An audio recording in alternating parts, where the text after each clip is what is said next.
Hi guys, David Simpson here from DGS Health and Fitness. Today's episode of the podcast, we caught up with former professional football player and manager David Hodgson. David started his playing career with Middlesbrough in 1978, spending around 4 years there in total in the first team, before moving on to Liverpool, having a successful spell there, helping them to lift the First Division title on 2 occasions, before also lifting the European Cup in his time there. He moved back to the northeast with Sunderland, his boyhood club, before having a spell at Norwich, then moving to Spain to have a little spell with Sporting Club Jerez, then Sheffield Wednesday, Mazda in Japan, on to Metz, then finishes his playing career with Swansea in 1992, before moving on to management. His first job was with Darlington in 1995, and he went on to have 2 further spells there, managing the club, and had a great affinity with the area, and obviously still regarded as a bit of a legend with the Darlow fans. So hopefully you enjoyed this episode, guys. This is in 2 parts, so look out for part 2 as well. And as always, don't forget to like, share and subscribe, and share this with as many people as you can. And hopefully you enjoy the episode, guys. Yeah, interesting time. Obviously, yeah, seeing that you'd had a few clubs sort of after that, and then when you did actually retire, I think it was about 92. Was it about 92? Yeah, 91, 92, I came back from FC Metz. So I came back from Japan with a bad knee injury, recovered, went on trial in a game in France for Metz, played the best game I'd played for about 10 years, got a 2-year deal, signed at Metz for 2 years. 2 weeks later, my knee got damaged again badly. So I'm out for quite some time, and then I had a few issues then, but obviously played, loved the club, loved the coaches, loved FC Metz, the people in the club, Patrick Razarel, Joel Muller, etc. Ended up being good friends with quite a few of the lads who I stayed with, good friends with for years, to tell you the truth. And then I came back from France after 2 years and just basically woke up one morning and said to my wife, I'm retiring. I was 31. I had too many injuries, Achilles tendons, knee, lower back, but the Achilles being the big problem, which we both operated on, and basically said, I'm packing in. I was only 31 years of age. 31, yeah, I was 31, I was 32 in the August, yeah. Yeah, so did you feel that was the right time for you personally then? No, it wasn't the right time in terms of me wanting to walk away from football that time. From a fitness perspective, on a day without any issues to do with Achilles, I'd be in the top 3%, whatever it would be, whether it be long distance, certainly on the sprinting, 100%, but on the long distance, fitness-wise, no problem. None whatsoever. However, I had 2 Achilles, which were tendinitis, and they were huge like that, and a knee problem. And I basically knew that I couldn't play 20 or 30 games in a season, and for which case then I was getting paid for nothing. So morally, as a person, how I am as thingy, I thought, no, that's it, and I'm packed in. Just walked away. Well, just stopped there and then, on the spot, stopped. Yeah, and then obviously you mentioned a bit earlier on, you started managing, you started your career at Darlington. How did that opportunity come about to take over there? That actually came about. I had a sports agency business, which was doing very, very, very, very well, I may add. And I came up to farewell to Xerex, was when the club was closing that. Well, it was the last game at Xerex. Brian, I think, was it Brian was in charge, or Lenny Lawrence? I think Lenny was in charge, or Brian, I'm not too sure. So it was farewell to Xerex, or whatever it was called at the time. And I came up, and one of the directors at Darlington Football Club was a big Borough fan, a guy called Gordon Hodgson. And we were just having a chat, blah, blah, blah. And he mentioned, had I ever thought about going into coaching or whatever it may be? And I had to be honest with you, it had always been there in my head. I always loved that side of the game. And then, a couple of days later, an old friend of mine who again has passed away, Barry Geldard, who I knew very well, had called me and said, listen, would you be interested in speaking to the people at Darlington? I said, well, look, I ain't undergoing an interview because I don't need the job.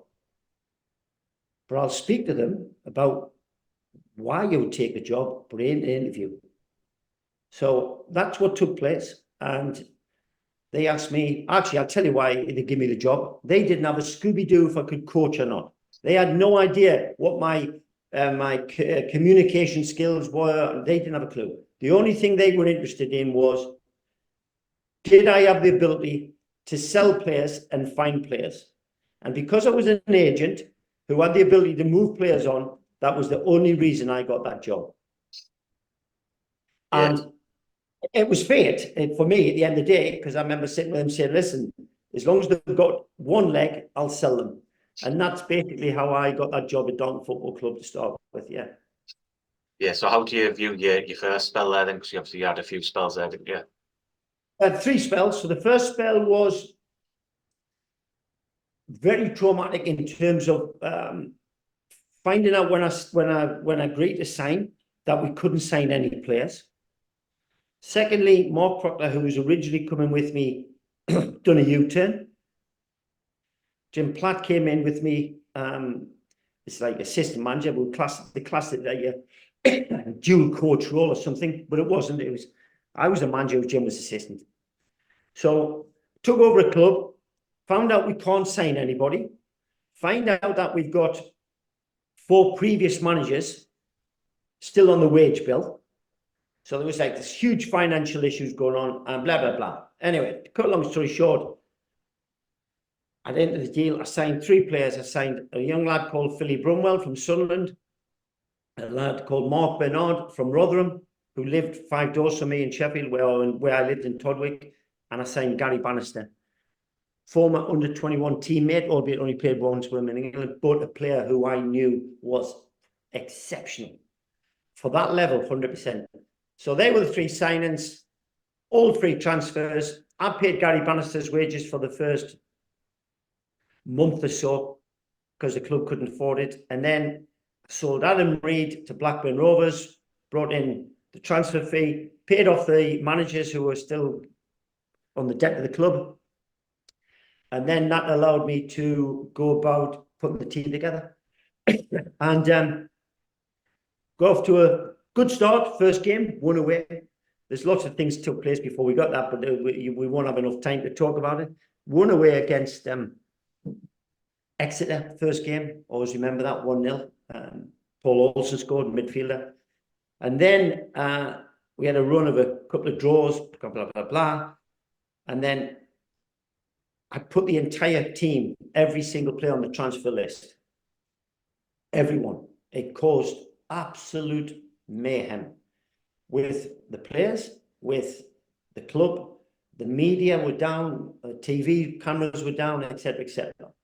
I put them all on the transfer list, and then I left Jim Platt to do the training for the full week. And then I turned up at the hotel on the Friday night. We were playing Barnet away.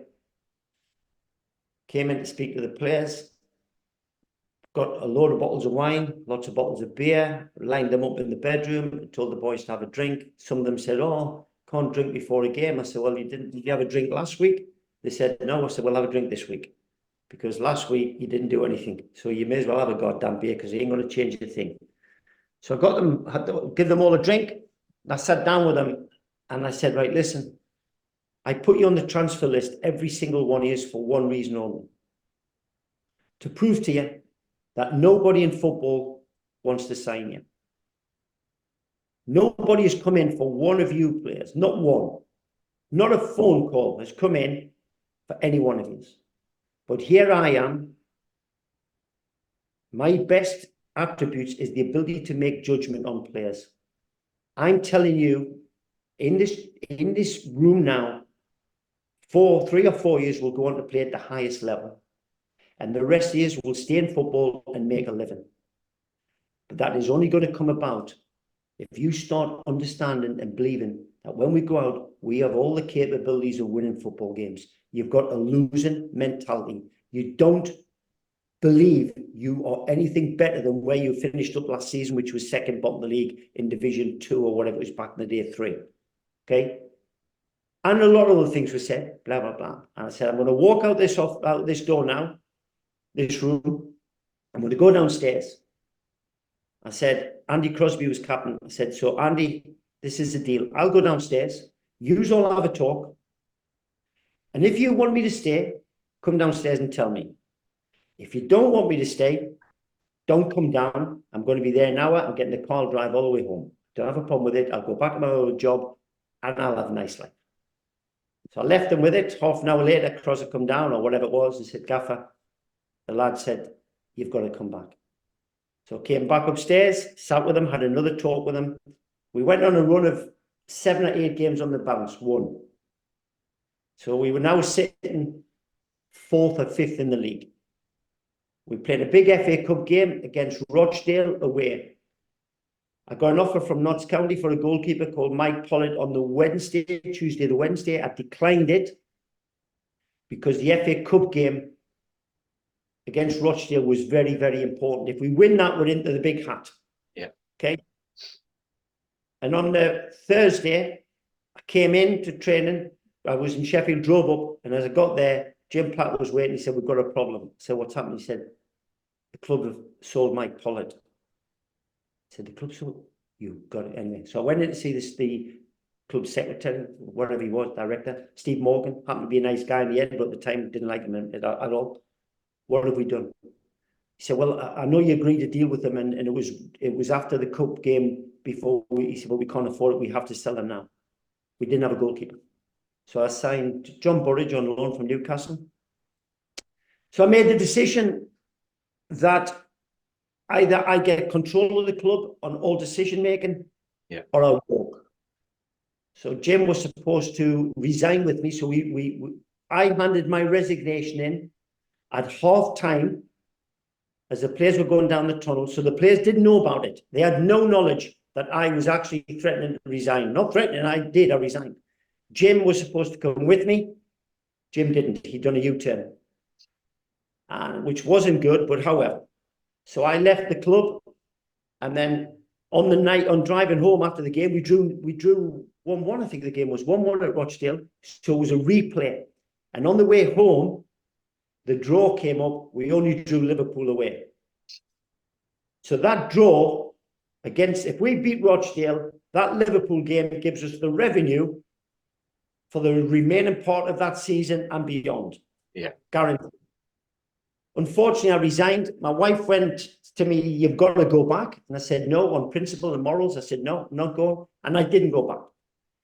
We got beat off Rochdale in the replay, and we didn't go on to play Liverpool. And then, obviously, I've now left the club, but it was a year later before I came back. Virtually a year to that day when I returned. Jim lost his job, and then I came back, and that's when the story really began with Darlington Football Club.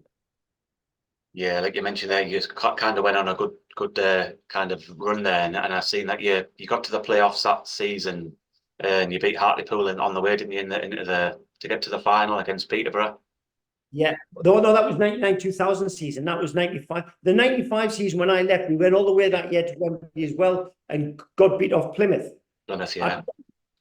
I can say it, and I'm going to believe us when I'm saying, if I'd remained at the club, we'd have got promotion. With that group of players, with certain things that was taking place between me and the group of the lads at the time, we'd have got promotion that year. We wouldn't have gone to the playoffs. We'd have gone up. However, it didn't. So the next spell for me at Darlow was to go all the way to Wembley, Peterborough away. We talked about train journeys and stuff. My time with going to Cardiff, the train was delayed. We're going down to Wembley on the train on the morning, as we normally did to London, and there was a huge delay on the train. Absolute disaster. By the time we get to London, the traffic now is horrendous. By the time we get to the hotel, we've only got an hour and a half before we leave the hotel to go to Wembley. So it all went horribly, horribly wrong. Friday night, they changed the fixture from the Saturday to the Friday night to do with some international game. The pitch was waterlogged, completely, utterly waterlogged. We should have been 5-0 up at half time, and we get beat 1-0. We should have won comfortably. Even Barry Fry will tell you that to this day. And that was the end of another great opportunity era with Darlington football, because getting beat at Wembley, I left anyway. I walked out, I resigned. George Reynolds was the owner. That was an impossible relationship between me and him. And then unfortunately the club didn't make that next step, and we've suffered since then, you know. Yeah, I was just looking at the obviously the squad for the final as well. You had a really good squad at the likes of Craig Little, Andy Collett in goal, Marco Gabbiadini, he was a bit of a legend as well at Sunderland, wasn't he? Great goal scorer. Martin Gray, middle of the park, tough as nails, great leadership qualities. Craig Little, obviously, Neil Aspin, total. Neil Heaney, left winger, played for Man City, played for Arsenal. Good players, Michael Oliver, Brian Atkinson, Paul Heckingbottom went on to play. Yeah, Norwich went on to obviously play a thingy. Who else would have been in there? Peter Duffield was in there. Yeah. Dean Morgan, players who played at high levels, you know. So as a squad, incredible, very, very good. But the ironic thing was, Hecky got an injury. Paul comes off at left back. I've had to make a little bit of a substitution, a quick substitution, but I had to change a couple of things around, and they got the goal directly from the left back position. Had Hecky been on the pitch, they don't score. That's my opinion, by the way, but we still had to score to win. But at the end of the day, all the little things that can go wrong at such a short, at that period of time did, and we just couldn't recover to get that final goal. But we should have won easy, 5-6-0, easily. So yeah, I spoke to Andy Collett about it as well. Obviously, it was obviously a disappointing game and things, but like the way you say a few things just kind of seemed to go against you, really, didn't they? Yeah, everything did. The weather conditions, the train, the travel, the whole Wembley, bit like the Sunderland thing, a complete and utter fiasco. But we travelled every day to every London game. We get the train in the morning, even sometimes at the 3 o'clock kickoff. Get down in the morning on the train, straight off, pre-match meal, straight to game, play. It was dead easy. But the Wembley game was a kickoff at night time, and we still end up being late, and we set off in the morning. Because of the train, something had happened and broke down, and it was just a disaster. However, okay, some things are meant to be, some things aren't, and that was one of the things that just wasn't meant to be for Darlington Football Club. Yeah, I think your second spell was actually your longest spell there, wasn't it? Yeah, my first spell was obviously 10 months or 8 months or whatever, and the second was 3 or 4 years, and then I came back again in 2002 or 2003, can't remember the thingy that, again, that could be a story that we could, on itself, we could have a podcast on that one. But I came back, club was bottom of the league. We were in administration. We couldn't sign a player. We weren't paying the wages. All of those horrible things that you don't want sort of resurfaced again for me. It tends to be my career, that, by the way. And so coming back was the building of Darlington Football Club all over again, which we did successfully. I think we did, yeah. Yeah, I think it was 2003 that obviously in that spell, George Reynolds was obviously there and he took over. What was it like working for an eccentric owner? I think that's one word you can use for him. You want an answer? Listen, George Reynolds, there's 2 points to George. One, he changed the face of Darlington Football Club to a certain extent. He brought a publicity to the club that had never been seen before, not at that level. We were on the TV coverage more than Middlesbrough, Sunderland, or Newcastle. And yet, here we were at Darlington Football Club. He brought humour to it for a short period of time. And then, unfortunately, George, being George, and the character of the man, start to surface. He's interfering with things. He's trying to dictate about things, etc., etc. Start to become a huge, huge problem for me as the manager. My friendship with him soured, and unfortunately, as I said, the love affair with him, and the fans also faded badly. So we didn't know what was around the corner. We didn't perceive that we'd end up in administration again, because obviously I thought George was an extremely wealthy man, but unfortunately the club took all his money. And when I say the club took all his money, his wife at the time, Sue, tried to say that I spent the money. I didn't spend a penny on any player, not a penny. And that's how I was throughout my entire managerial career. That was not my money. I would never, ever, ever, ever, ever waste anybody's money. However, it turned very, very sour between George and Darlington, George and myself, and it ended, which was pretty sad. And to be honest with you, my third spell back, fell into similar veins again with the owners. Came in, George Houghton came in, a guy called John Sutton came in, who I did not get on with right from the very first second he set foot in the ground, because I already had an issue with him prior to arriving at Darlington. So I knew in theory the writing was on the wall at some point, but on this occasion I wasn't going to walk away, because I'd walked away from so much previously financially with the club that I wasn't going to make it easy and just walk out the door on this occasion. So we put together a side that, even actually from the point that we were in administration, from the day that we came out of it, which was in the October time, from that moment till the end of the season, we actually won the league. Points achieved. From that point to that point, Darlington Football Club won the league. But the problem was, the games leading up to October, from the beginning of the season, we only had 12 players in the club. Central defender was playing as centre forward. And we did, if we'd got another 3 or 4 points in that window where we didn't have a squad, we would have got certainly in the playoffs that year again, which would have been an absolute incredible achievement. And we only missed out by, I think, a point or a goal or something to get in the playoffs again. So the club done very well. The players were incredible. The characters of the players to play under the circumstances that we did were incredible, brilliant. Yeah, I'd also say, just before you came back, actually, then there was talk of George Reynolds trying to bring all these like marquee signs in, like the Gascoigne, and obviously the failed move for Asprilla. Do you think that he actually believed that he was going to sign him, or do you think that was just a publicity stunt? Publicity stunt. They couldn't have signed any of those guys. Gaza certainly not. Gaza had finished at that point, but Tino and Asprilla, no. That was all publicity. I'm 99% certain it was. I mean, I never seen a contract. I never seen anything in writing to say that was the case. But just George being George, he was unbelievable at creating hype. There was nobody better than that man for creating hype and creating attention to the football club. It was incredible. Yeah, I also read somewhere that you had a fallout on a local radio. Was that actually you on a show or something with him? Or? Yeah, well, that took a place again with George. It was when I'd left the club. Again, we can't put the full story because we'll be forever and ever. But I sat and listened to him on a radio show, Century Radio at the time, Goffey in the morning. Yeah. And he went on and he basically told a pack of lies. Huge pack of lies. And I was listening to this and I decided I'm going to ring in. I rang in, asked if I could be put through to the show. They obviously told me it was live. Obviously, I know that because I was listening to the goddamn thing. So I rang him. They put me on there. George was on, and I said, right, listen, I'm listening to this show. What you're telling the public is nothing but lies. But so what I'm going to do is I'm going to come on the show if Goffey will invite me. I want the same time frame as you. And I'm going to come in and I'm going to tell the other side of the story.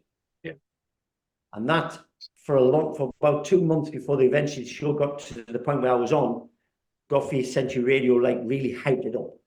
They were playing the music, Two Tribes Go to War on a regular basis, showing clips of George's comments, me coming on the radio. So they hyped it up. So a lot of people tell me that on that particular day when I did that interview, people in offices and factories or whatever had radio stations on listening to this particular interview. Obviously, it must have created some type of hype, that's for sure. And so I told the truth. Everything was the truth from what came out of my mouth. And by all accounts, George sat and listened to the radio show and got up and just walked out the office with some of the staff on. He was there. He just walked out, didn't see anything. And that was it. I didn't blast him. I didn't badmouth him. I didn't do anything of that. I didn't need to do that. I just wanted the facts out to do with Darlington Football Club. Yeah. Did you ever get the chance to go back and manage after you'd left for the third time? Was there any opportunities there now? Well, I got offered Barnsley twice, Bristol City, who else? Notts County, Bournemouth, and said no to them all. Said no to all of them. I didn't want to go back. What took place at Darlington the third time, how I lost my job, how it was set up and everything, I just said, nah, I've had enough, and decided I didn't want to go back. And never have done this day. Odd occasions, my heart's been torn back to go back to Darlow, but it never happened. But no, finished. Managerial days were finished, yeah. Yeah, obviously you're still regarded as a legend. I've spoken to quite a lot of the fans and ex-players and things like that as well. And what was your kind of highlight of managing Darlington? The entirety of it, all of it. Not one given moment was higher than another. Yes, my entire relationship from start to finish with Don. Of course, there was sour moments for George, and I walked out in '95 or whatever it may be, but blah blah blah. But on the whole, incredible. Every single player was brilliant. Every single lad, every player was great kid. I didn't have a fallout with any players. I had, obviously, after games, you have a fallout during the game, you're in the changing room. But from a personal aspect, no, never. I sit here today and probably say, and I know there's managers out there who won everything. I'm probably one of the luckiest managers in the world that I would never, ever, ever had a problem with a player, ever, in the entire 450 games. So lucky. So lucky that I had a relationship as I did. Yeah, and I think you've kind of answered the second part of that question, but do you still look out for the results, even though you're obviously not wanting to go back in Follows results. Yeah. Yeah, so just 1 second. Saturday. I'll put the screen up there. Yeah. It's the only team that's at the top of my thingy for the only game to watch. So Banbury on Saturday. The rest of my, obviously I scroll to see what results are, but Dollars is my scores at the top of my phone. That's the only one. Yeah, and I think that the one last week as well, they got a much needed win because obviously they're not doing so great this season. Yeah, we need back-to-backs quickly. We need back-to-backs very quickly. I think Steve Watson's doing a great job. He's got results. He's not getting some results he hasn't got. He should have got something. He knows that. The team had opportunities. If they take them, they win them. But that's management at the end of the day, and that's at that level. I'm not managing at that level, but I assume it's even worse down there. So yeah. Would you ever consider going back in any kind of capacity? I'm not going to answer that one. Yeah. I dare answer that one. The opportunities came and gone on a couple of occasions, and yeah, I really don't know, truthfully. Yeah, that's fair enough. So yeah, moving up the next couple of questions. So, what was the most memorable game that you ever played in?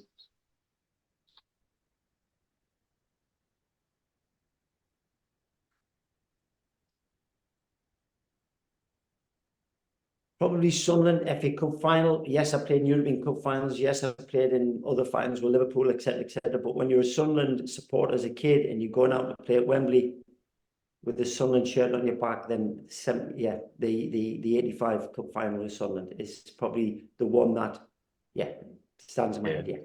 Yeah, like you say, obviously it means a lot to you being from the kind of the area and supporting the club as well. And going to Wembley, of course, a cup final. Yeah, you can't. If you win, you've topped it off. But just to get there was enough. Yeah. Yeah, and who was the best player that you played with? The difficult one, that one. You get it asked. Okay, so I could quite easily turn around and say Kenny Dalglish. As a player, technically, football brain, all of those things. Yeah, Kenny. Rushy finisher, great. Graham Souness didn't have the actual finesse of Kenny, as an example, football brain time, but he had all them qualities, but he also had incredible leadership qualities, whereas Kenny led by example, Graham led by verbal. So probably the influential player on a pitch, I would probably say Graham Souness. Yeah, and who was the kind of the biggest joker or the biggest character that you played with in your career? Me. You. I don't. That's a difficult one because in every club I've been at, I've always tended to be a bit of a stupid, like the daft one type thing. So not really. I don't know. I can't really answer that in terms of any other players. Nobody have sort of thought, oh man, he's mad as a March hare. Yeah. Well, listen, that Grobler and all those guys, of course, yeah. But in terms of just a bit of humour, banter, a bit of dressing room crack, etc. Yeah, I'm going to leave myself in there. Yeah, and is there any funny or interesting stories that are broadcastable, shall we say? Jesus Christ. Time's past, eh?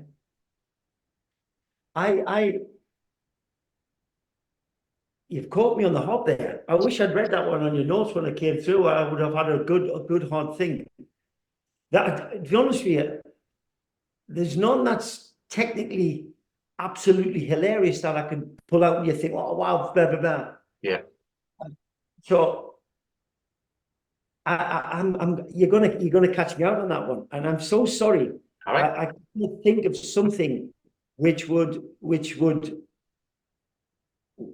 springs to mind. I'm caught. You've caught. I'm for once in my life I'm stuck. I can't answer it. I can't. Apologies. Yeah, I've done it. I finally made you speechless for once. Yeah, you've caught me. I wasn't aware that one. Yeah. Yeah, and so the next question: who was your favourite manager to play under, and who do you say was the best coach? John Neal, best manager. Yeah. That goes without saying because of what he brought out of me as a person. Best coach was a guy called, well, I worked under Howard Wilkinson, I worked under Dave Sexton, I worked under Terry Venables. All these were iconic coaches in our day. Liverpool weren't coaches, so we won't even go there on that one. But I would say a guy called Joël Muller, FC Metz, France, was exceptional. Exceptional to detail, incredible. Yeah, incredible. Yeah. And what was the most memorable game that you watched, or maybe as a fan or a neutral? 1973 FA Cup final, Sunderland versus Leeds United. Yeah. Game ever as a kid. Yeah. Great memory, yeah. And obviously, apart from Sunderland, you mentioned, was there any other club that you always dreamt of playing for? No, Sunderland only. And as I said earlier, I didn't dream. I never, one day I'll dream and play. I never had that type of, I didn't end me. So yeah, Sunderland Football Club, I fulfilled my dream in terms of, i.e. I support them as a child, I played for them, played the highest level for them, played in the cup final for them. You can't top that much better. Yeah, who would you say was your favourite, like midfield or strike partner that you played with in your career? Well, oh Jesus, I could turn around and say Ian Rush because of his, he was phenomenal. But as a strike partner, somebody who had a bond with, a relationship, had a great understanding with, was a guy called Billy Ashcroft at Middlesbrough.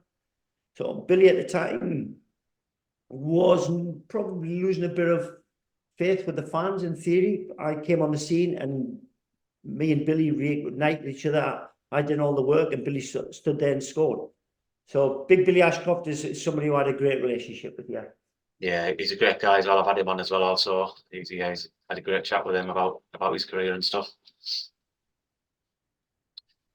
So was there any player that you played with who you knew or thought would go on to have a top career in football?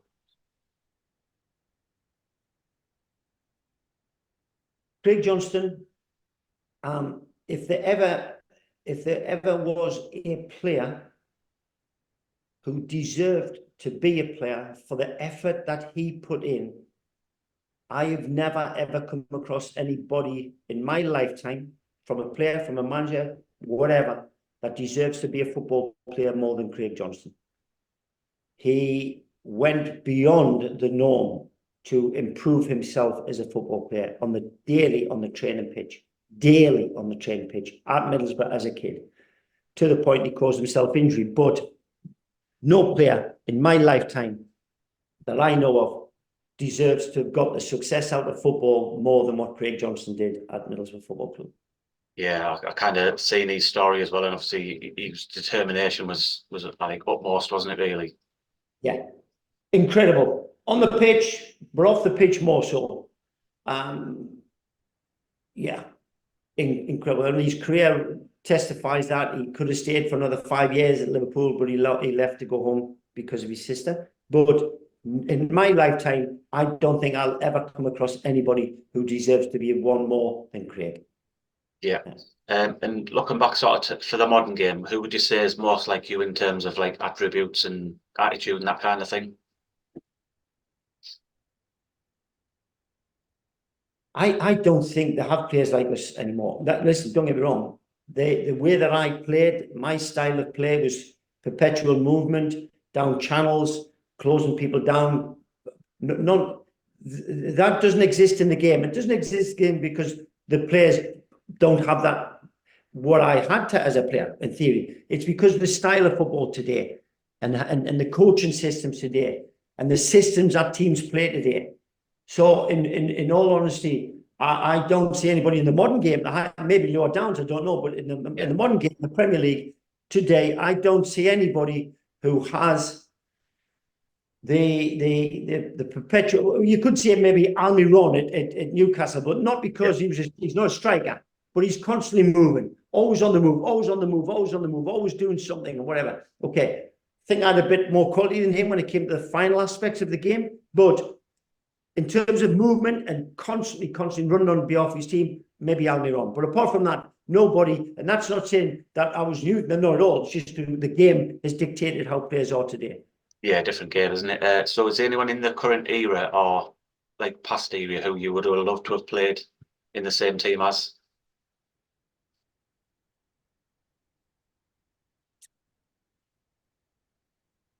Colin Todd. Colin Todd. Why not? Why? I'd love to have been on the same team as Colin. Jesus, yeah, definitely. Apart from that, no, it's just they're things I've never thought of. So you hit me with questions that unfortunately I've never ever thought about. Oh, I'd love to play with him, or I'd love to play with him, or what that would be like. I used to like Mickey Hazard at Spurs. I used to love how he played. But Colin Todd, if I had a chance today and someone said there's only one player you can choose who you'd love to be on the same team with, I'd say Colin Todd. That would do me. I'd be happy with that. Yeah. And in your career, did you have any personal achievement goals that you wanted to achieve? Never, not one. And that's where I've said on many occasions, I've not been one of those kids that thought, oh, one day I'll do this and one day I'd love to be that. All I want to do is play football.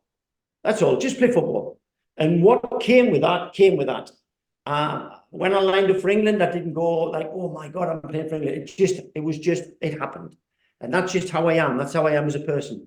I don't seek anything other than just contentment on a day-to-day basis. And that same applies to football. So no, not at all. No answer to that one. Yeah, so obviously when it came to like big games and things, I can imagine that you were already naturally motivated for the games anyway. I think I was. I must assume I must have got nervous. Of course I would have. But it just was, that was the game. The unfortunate thing is that Middlesbrough, it was enjoyment, and after Middlesbrough became a job. So if I could turn the clock back, I'd love to have stayed at Middlesbrough for the rest of my life. But it was a job, and it wasn't more than that. Again, I didn't get motivated for any particular game than the one previous. The one that would there follow after. Yeah. So looking back over your career, then, is there anything that you would change if you could? Because if I say I change anything, then don't meet my wife. Yeah. In all honesty, okay. When I'd met my wife, maybe had I stayed at Sheffield Wednesday, but then I would never have had the experience of Japan and France. So maybe not. No, listen, truthfully, no. What it was is what it was. It wasn't meant to be anything other than what it was, or if it was meant to be something else, then it would have happened. It never happened. What happened because of the reasons why. Yeah, so I'm happy with that. I'll settle for that. Yeah, I think you say like things happen for a reason as well. There's strange circumstances how I met my own wife as well. So I think sometimes things happen for a reason, don't they? Correct. Yeah. Yeah. Is there any advice you'd give to anyone starting out in the game now? Work hard. Work hard. Believe in yourself. Don't expect others to believe in you. That's where I went wrong. Believe in yourself. Have trust in yourself. Listen, learn. Constantly listen, constantly learn. But more importantly, when you wake up in the morning and you look in the mirror, make sure you like the person that you're looking at. And if you like the person in the mirror, then there can be an awful lot wrong in your life. Yeah. Good point, actually, yeah. So if you had the opportunity to go back to when you were playing and changing one of the following things, having an injury-free career, and then having a number of appearances, or maybe reaching more fans and winning trophies, which one would you prefer? Injury-free. Yeah, I think a lot of people have said all that. day long. If I'd remained injury-free, all those things that you just mentioned there would have followed. Yeah, that could fall into place, don't they? All of it. If I had an injury-free career, then I would have achieved all the other things that I didn't achieve at certain, whatever. Yeah, injury free. Yeah, and obviously, for myself, I'm big into fitness and nutrition and things like that. So obviously, being in the best position that you can physically and mentally is obviously really important. Was there any sort of thing in your career, like in your sort of time, that you did any training sessions, or did you have a manager saying what you could or couldn't eat? No, it didn't exist in our day. Nutrition, obviously, alcohol. I didn't really drink much alcohol. In all due respect, I had a couple of mad moments in my lifetime, but such and such. But on a whole, that didn't really exist as such. My ability to think was just natural. To this day, I'm still I like to think in good condition. 64, still do workouts 3 days a week, still do bike rides, still do it well, still go out on the bike and want to beat the guy in front of me. That still exists in my head, unfortunately. But apart from that, we were what we were. Yeah. And we dealt with what we had to deal with in terms of the training methods, etc., etc. Yeah. Yeah, and also on the physical and mental side of things, it's important to give yourself your best kind of chance of success and happiness. Is there any kind of thing that you would have done in your career or you would do now if you were struggling or in your professional life? Didn't exist in my day as such, but when I hear of people having a psychologist or someone to talk to, I think, if anything, that would be the one thing I wish I'd had in my time. Someone just to talk to. Yeah. And I didn't have anybody, nobody to talk to in any shape or form. And I think if I had that, if you could have that from the modern game and bring that to my time, for me on a personal note, that's the only thing I would have liked to have changed.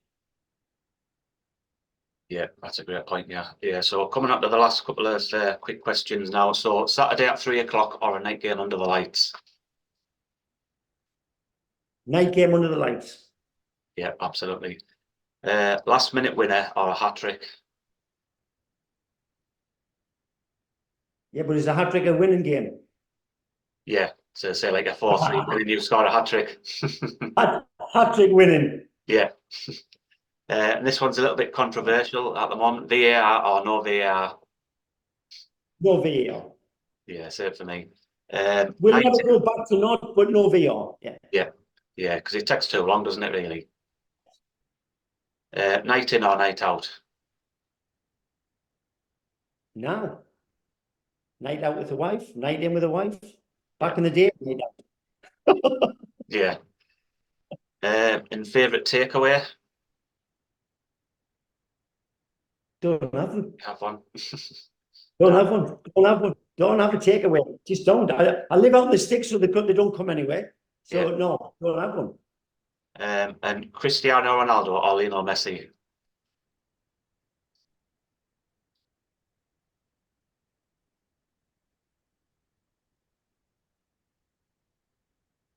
I'm going to go with Lionel Messi.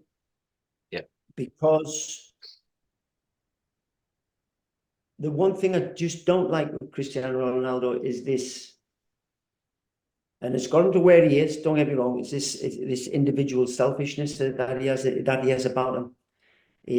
I sometimes feel that it's about him and nothing else. And that's drove him to where he is, made him one of the most iconic footballers in the history of the game. Not taking that away. But if I was in the change room and I was on a pitch and I was either with Lionel or Cristiano being how he is, I'd probably knock him out. I'd probably say I'd go with Lionel Messi. Yeah, Ronaldo to me personally anyway, he doesn't seem like kind of humble really, and it's all about ego. It's about him. But look at that drove him on, so good luck to the kid, yeah. Yeah. And last one, match of the day or I'm a Celebrity? Shoot on Sunday. Yeah, that's throwing you out, doesn't it? Yeah. Shoot on Sunday was the thing. But in saying that, if in my day, if you were on match of the day, you loved it. You loved it. But yeah, Shoot on Sunday was like the program that I liked as a kid. Yeah. Yeah, I think match of the day back in the day, it literally was just the match of the day. It was just the one game. It's not like it is now. Shoot on Sunday was just as equal, but it was local, so it was better. Yeah, local thing. Yeah, so obviously now more than ever, it's kind of crucial to speak about problems and struggles and things if we have them and things. So if anyone's listening to this or watching and struggling, I'd always recommend that they reach out, and I'll put the notes and the numbers and things like that on here. And I'd just like to say thank you very much for your time today, and I really appreciate hearing about your insight into football and your great career that you had. Thank you. Loved it. Thank you for asking me. More importantly, well done putting that at the very end of your program, because that's also very important in the modern world, unfortunately. Yeah. Absolutely. Yeah, thank you very much, and I really I appreciate your time. took a picture of my battery. It's got 1% of the top of the screen. Yeah, just timed it right there then. I kept looking up thinking, Josh, you have to go down. Yeah, okay. Wonderful. Yeah, thank you very much. Really appreciate that. Enjoy that. Thank you so much. Brilliant. Anytime you need me, you know where I am, reach out. I'll be more than happy to help you. Yeah, thanks, matey. Have a good day now. Okay. Oh, thank you. Bye-bye. Bye.